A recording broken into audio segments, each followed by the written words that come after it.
cette seconde vidéo qui parle de résistance, on va voir ensemble comment réaliser un pont diviseur de tension. Alors, qu'est-ce qu'un pont diviseur de tension?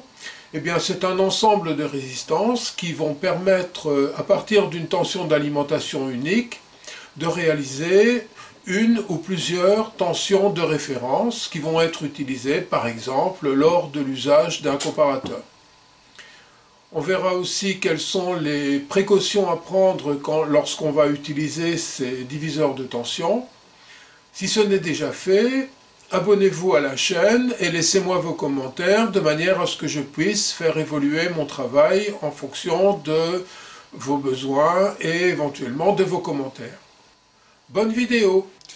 Pour cette première expérience, j'ai réalisé un pont diviseur de tension qui est composé de deux résistances de 15 ohms. Placées en série, j'alimente ces deux résistances de 15 ohms par une tension que j'appellerai tension d'entrée du pont diviseur, qui est égale à 15 volts. Dans ces deux résistances en série circule un courant de 0,5 A. Étant donné que les deux résistances sont montées en série, bien entendu, le courant est le même dans les deux résistances. De plus, sur la seconde résistance du pont, que j'appellerai la résistance de sortie, je mesure la tension, que j'appellerai la tension de sortie du pont, à 7,5 volts. Voyons comment ce système fonctionne. Voilà notre pont diviseur de tension qui est composé des résistances R1 et R2, toutes deux de valeur 15 ohms. À ce pont diviseur de tension, on applique une tension d'entrée égale à 15 volts. Ce qu'on veut savoir, c'est qu'est-ce qu'on va avoir comme tension de sortie à notre pont diviseur. La première chose qu'on va faire, c'est calculer le courant qui traverse les résistances. Étant donné que les deux résistances sont montées en série, on sait que le courant qui les traverse sera identique. Donc le courant, on l'a vu dans la loi d'Ohm précédemment, est égal à la tension divisé par la somme des résistances. Le courant est égal à la tension d'entrée divisé par la somme des résistances. Voyons maintenant comment calculer la tension de sortie. On sait que la tension de sortie, c'est égal au courant qui va circuler dans la résistance multiplié par la résistance. Donc U égale R fois I, qu'on a vu dans la loi d'Ohm. Donc la tension de sortie, c'est égal au courant multiplié par R2.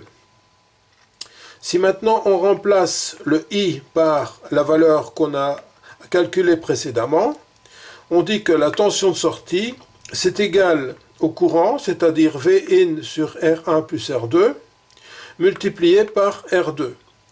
Donc, comme on le voit, quelle que soit la valeur du courant, la tension de sortie d'un pont diviseur est toujours proportionnelle à la tension d'entrée et au rapport des deux résistances. À condition, bien entendu, qu'on ne vienne pas charger le pont, c'est-à-dire qu'on ne vienne pas remettre une résistance à la sortie du pont. Pour la seconde expérience, je repars avec le même circuit, donc j'ai mon pont diviseur de tension composé de deux résistances de 15 ohms. Il est alimenté en tension d'entrée par 15 volts et je mesure la tension de sortie égale à 7 volts et demi. Le tout avec un courant circulant dans les résistances de 0,5 A. Voyons voir maintenant ce qui se passe si je remplace les résistances de 15 ohms par des résistances de 1,5 kΩ. Voilà, donc j'ai maintenant le pont diviseur qui est composé de deux résistances de 1,5 kΩ en série. Je mesure toujours à l'entrée du pont diviseur une tension de 15 volts. Je mesure à la sortie du pont diviseur une tension de 7 volts et demi. Si j'ai pas de mauvais contact, voilà. Mais je vois que par contre mon courant il s'est complètement écroulé. Donc là je mesure maintenant comme courant à peu près 5 mA.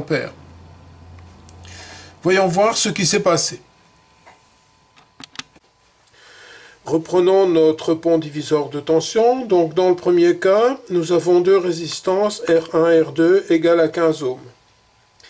Si on reprend la formule qu'on a vue précédemment, la tension de sortie du pont diviseur est égale à la tension d'entrée divisée par la somme des résistances multipliée par la résistance de sortie, c'est-à-dire 15 volts divisé par la somme des résistances 30 ohms, multiplié par la résistance de sortie 15 ohms. Ça nous donne 7,5 volts.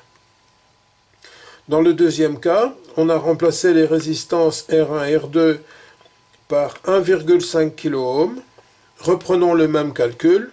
La tension de sortie, c'est égal à la tension d'entrée sur la somme des résistances. Tension de sortie est égale à 15 volts sur 3000 ohms, multiplié par la résistance de sortie, 1500 ohms, et on obtient de nouveau 7,5 volts.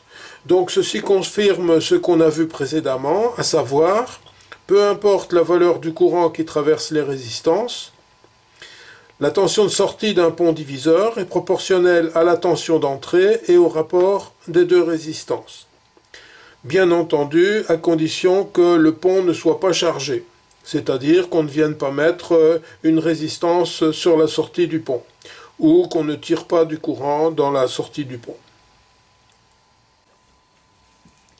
Pour l'expérience suivante, j'ai fabriqué un diviseur de tension avec deux résistances. La première, R1, est égale à 4,7 kΩ, fixe. La seconde, R2, est égale à 5 kΩ, réglable, donc c'est un potentiomètre. Alors j'ai toujours la tension d'alimentation du pont diviseur qui est à 15 volts. Pour l'instant j'ai mon potentiomètre qui est réglé sur 5 kΩ, donc je vois j'ai une tension de sortie de 7,6 volts. Voyons voir ce qui se passe lorsque je diminue la valeur du potentiomètre. On voit que la tension de sortie de mon pont diviseur varie. Et je peux descendre jusqu'à 0 volts.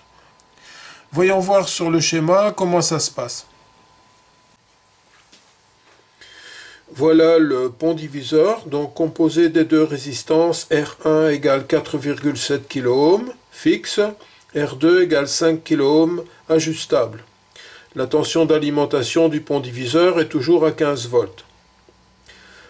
On a vu que lorsque la valeur de R2 était à son maximum, 5 kΩ, la tension de sortie était égale à 7,5 volts.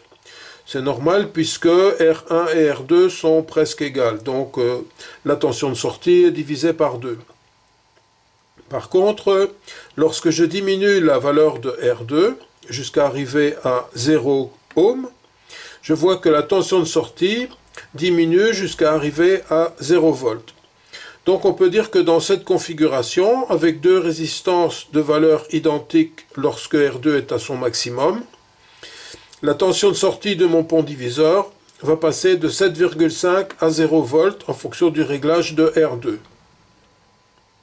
Si maintenant j'inverse les deux résistances, si je mets la résistance ajustable en R1 et la résistance fixe en R2, eh bien la tension de sortie du pont diviseur sera à ce moment-là ajustable de 15 à 7,5 volts.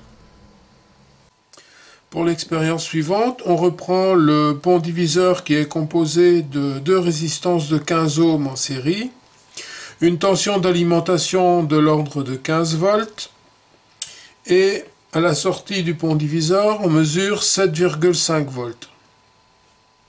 Que se passe-t-il maintenant si, à la sortie du pont diviseur, on vient mettre une deuxième résistance en parallèle sur R2, une résistance de 15 ohms.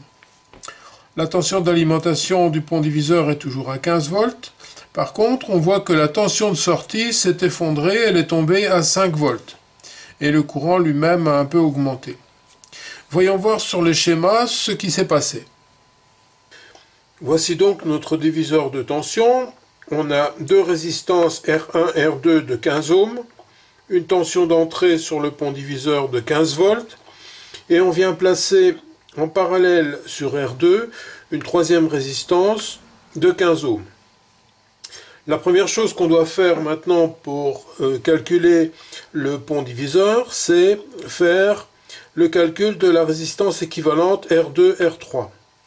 Alors on a vu dans la vidéo précédente concernant les résistances que lorsqu'on câble deux résistances en parallèle, la résistance totale c'est le produit des deux résistances divisé par la somme des deux résistances. Donc dans ce cas-ci, résistance totale égale R2 fois R3 sur R2 plus R3. Si on calcule maintenant la résistance totale, R2 fois R3 ça fait 225, divisé par R2 plus R3, 30. Ça nous donne une résistance de 7,5 ohms.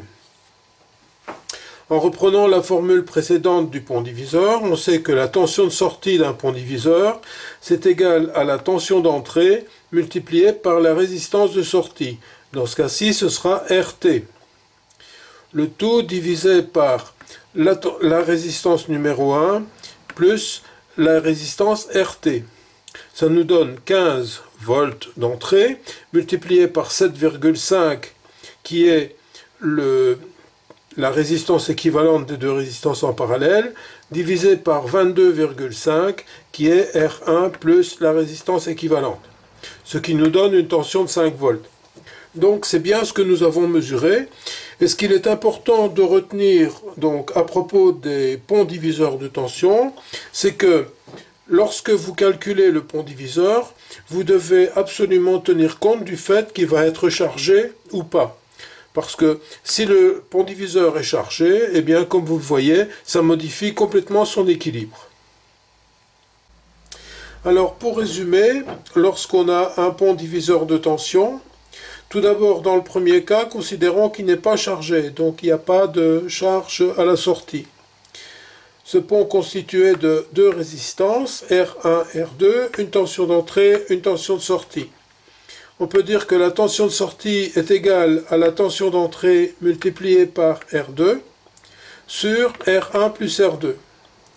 Si maintenant le pont diviseur est chargé par cette résistance R3, on peut dire que la tension de sortie c'est égal à la tension d'entrée multipliée par RT.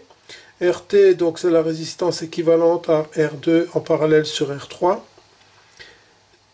divisé par R1 plus RT. Et dans ce cas-ci, donc on a vu que dans le cas de deux résistances en parallèle, la résistance totale, c'est égal au produit des deux résistances sur la somme des deux résistances.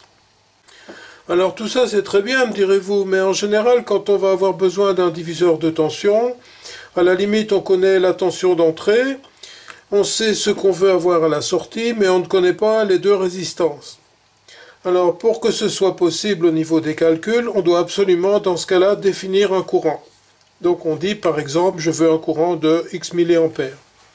Auquel cas, pour calculer R2, on aura donc la tension en bande de R2, c'est Vout, divisé par le courant. Et puis, on peut calculer R1 plus R2, c'est égal à Vin, divisé par le courant.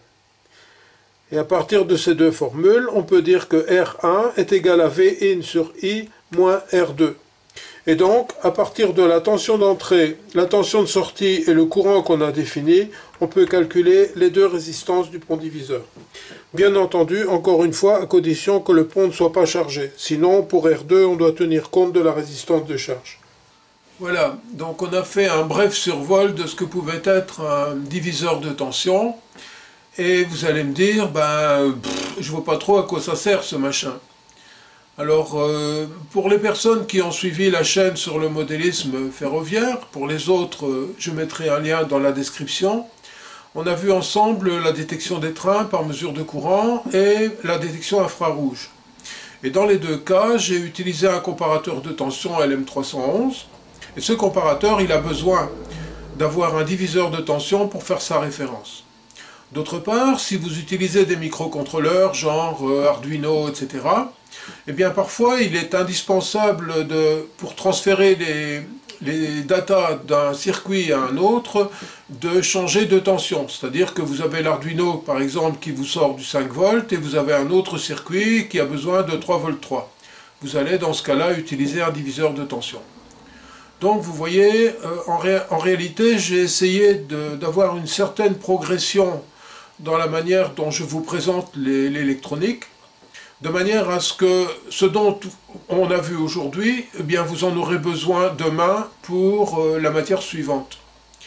Et en parlant de la matière suivante, donc dans la prochaine vidéo, je vais vous parler des redresseurs, donc tout ce qui est diode, les différents types de diodes, les ponts redresseurs et comment fabriquer du courant continu à partir du courant alternatif. D'ici là, je vous souhaite eh bien, bonne réussite dans vos projets. Et si ce n'est pas déjà fait, abonnez-vous à la chaîne et laissez-moi un message, ça me permettra éventuellement de corriger le tir quant à mes explications. Vous pouvez aussi faire un peu la pub autour de vous, dans vos clubs, vos amis, vos connaissances, etc. Ça ne peut qu'encourager la chaîne. Je vous remercie, à bientôt pour d'autres aventures.